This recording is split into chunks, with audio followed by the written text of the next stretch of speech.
Good morning everyone. आज का हमारा टॉपिक है डिस्ट्रिक्ट लीगल सर्विस अथॉरिटी। जैसा कि हम पहले पढ़ चुके हैं कि लीगल सर्विस अथॉरिटीज़ एक्ट 1987 जो लीगल सर्विस अथॉरिटीज़ है नेशनल, स्टेट और डिस्ट्रिक्ट लेवल पे, उसको एक स्टैट्यूटरी सैंक्शन देती है। क्यों? क्योंकि ये जो अथॉरिटीज़ हैं ये इस्टेब्लिश हुई है for effective monitoring of legal aid programme. तो इसको एक स्टैट्यूटरी बेस देती है लीगल सर्विस अथॉरिटीज़ एक्ट। यहाँ से इसको इन बॉडीज़ को, इन अथॉरिटीज़ को एक स्टैट्यूटरी बेस मिलता है। तो section 9 and section 10 of legal service authority provides for composition of district legal service authority. District legal service authority is constituted in every district to implement legal aid programs and schemes. So let us discuss about composition of district legal service authority, which has been provided under section 9 of Legal Service Authorities Act 1987. तो first है the state government in consultation with chief justice of high court. State government chief justice of high court के साथ consult करके एक body बनाएगी, उसको बोलेंगे district legal service authority. And district legal service authority shall be composed of a chairman who shall be district जज। Such other member whose qualifications shall be prescribed by state government in consultation with Chief Justice of High Court. Next है state authority, that is state legal service authority in consultation with chairman. Who is the chairman? District judge is the chairman of district legal authority.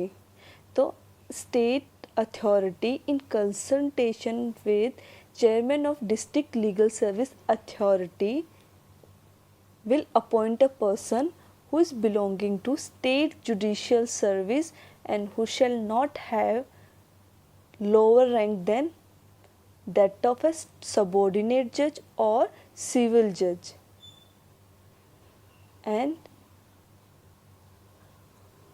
at the seat of district judiciary, and who shall be its secretary to the district legal service authority. So in short, state authority district legal authority के chairman से consult करने के बाद secretary appoint करेगी। And वो secretary कौन होगा? या तो कोई सबॉर्डिनेट जज होना चाहिए या फिर कोई सिविल जज होना चाहिए। इससे लोअर रैंक का नहीं होना चाहिए। नेक्स्ट है द टर्म ऑफ ऑफिस और other condition of members or secretary of district authority shall be determined by regulation which shall be made by state authority in consultation with Chief Justice of High Court. Next is the district authority may appoint such number of officers and other employees as may be prescribed by state government in consultation with Chief Justice of High Court. Next, the officers or other employees of district authority shall be entitled to such salary and allowances and shall be subjected to such other conditions of services as may be prescribed by state government in consultation with Chief Justice of High Court. The administrative expenses of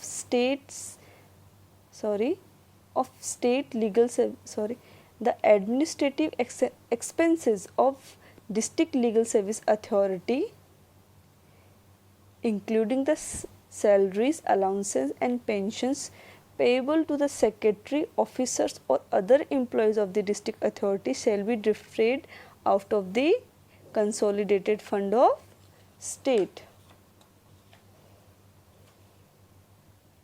Next, The orders and decisions of district authority shall be authenticated by secretary or by any other officer of the district authority duly authorized by chairman of that authority. Next is, no act or proceedings of a district authority shall be invalid merely on the ground of existence of any vacancy in or any defect in the constitution of district authority. So firstly, let's discuss it.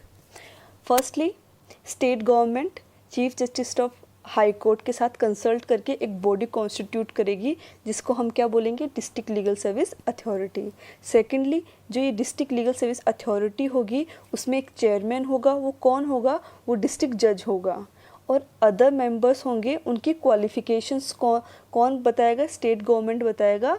Chief justice से of high court के chief justice से consult करने के बाद other members जो भी appoint होंगे उसकी क्वालिफिकेशन स्टेट गवर्नमेंट बताएगी. नेक्स्ट है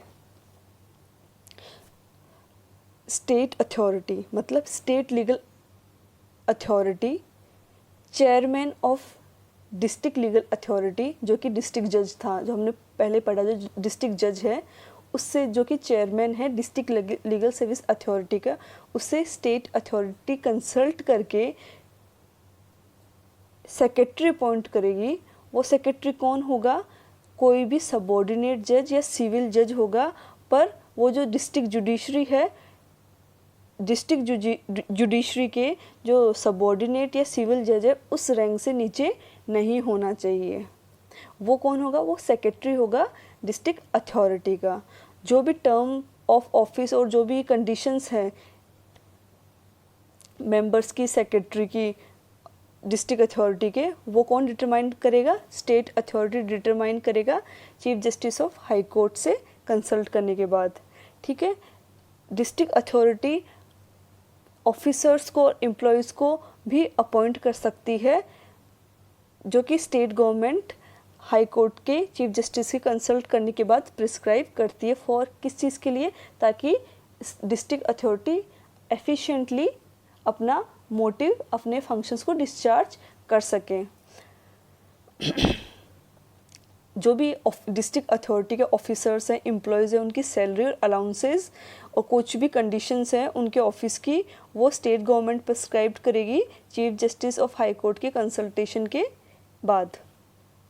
जो एडमिनिस्ट्रेटिव एक्सपेंसेस है डिस्ट्रिक्ट अथॉरिटीज़ के, वो कहाँ से लिए जाएंगे, consolidated fund of the state से लिए जाएंगे.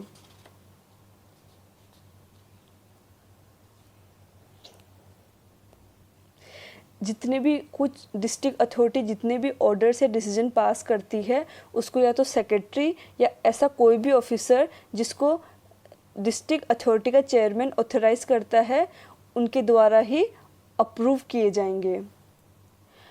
कोई भी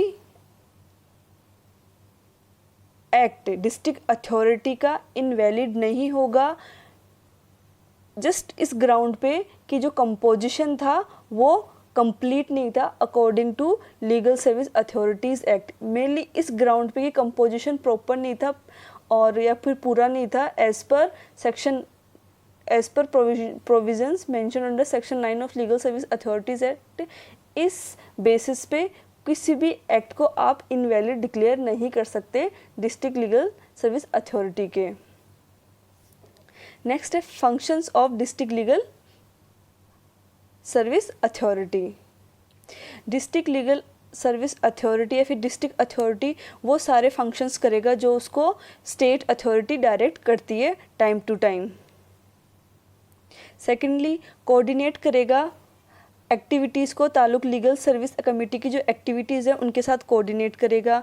लोक अदालत को ऑर्गेनाइज करवाएगा डिस्ट्रिक्ट के अंदर, विद इन द डिस्ट्रिक्ट. ठीक है. और ऐसे फंक्शंस को डिस्चार्ज करेगा, परफॉर्म करेगा जो कि state authority time to time regulations के द्वारा फिक्स करती है.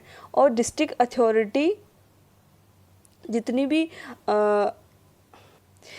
भी गवर्नमेंटल या फिर नॉन गवर्नमेंटल इंस्टीट्यूशंस हैं, यूनिवर्सिटीज़ हैं, कोई अदर एजेंसीज़ है जो कि लीगल एड प्रोग्राम्स को, स्कीम्स को प्रमोट कर रही है तो उनके साथ कोऑर्डिनेट करेगा और जो कि और time to time central authority, state authority जो भी डायरेक्शंस दे रही है उन डायरेक्शंस को फॉलो करेगा।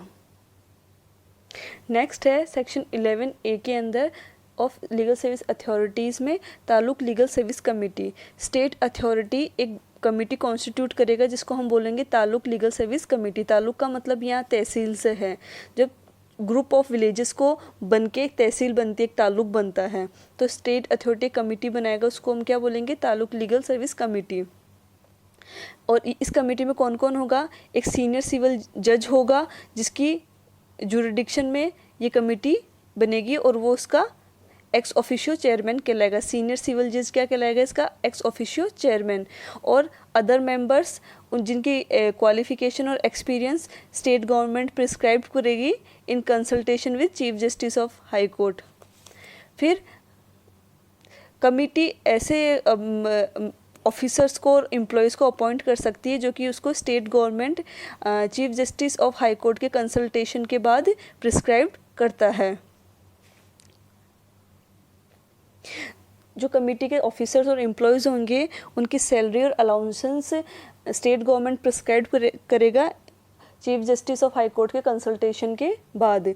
और जो भी एडमिनिस्ट्रेटिव एक्सपेंसेस है कमेटी के वो डिस्ट्रिक्ट लीगल एड फंड से प्रोवाइड करवाए जाएंगे। जो भी डिस्ट्रिक्ट लीगल एड फंड है डिस्ट्रिक्ट अथॉरिटी का, उस फंड से सारे एडमिनिस्ट्रेटिव एक्सपेंसेस इस कमेटी के लिए जाएंगे।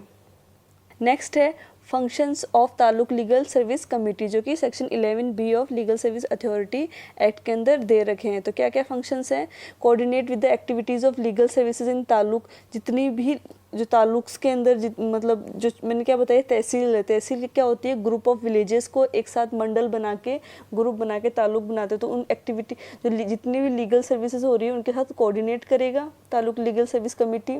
ठीक है, लोक अदालत को ऑर्गेनाइज कराएगा विद इन द ताल्लुक। ठीक है, और सारे वो फंक्शंस करेगा जो कि district legal authority, legal service authority time to time direct करती है, time to time direction pass करती है कि ये आपको फंक्शन परफॉर्म करने हैं, वो सारे फंक्शन परफॉर्म करेगा। That's all for today, thank you.